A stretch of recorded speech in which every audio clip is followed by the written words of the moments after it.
رمضان مبارک کے 90 دن کی دعا۔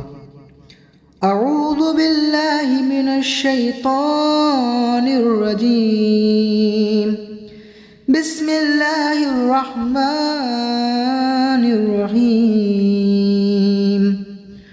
اللہم اجعل لی فیہ نصیبا من رحمتک الواسعة واهدني فيه لبراهينك الساطعة وخذ بناصيتي إلى مرضاتك الجامعة بمحبتك يا أمل المشتاقين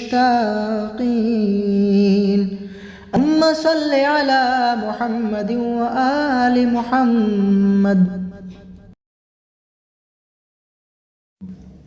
اس دعا میں ارشاد ہو رہا ہے، خدایا مجھے اپنی رحمت واسعہ کا آج کے دن حصہ عطا فرما اور اپنے روشن دلائل کی رہنمائی فرما اور اپنی خوشنودی کو اپنی جامع مرضی کی گرفت میں لے لے، اپنی محبت کے وسیلے سے مشتاقوں کی امید۔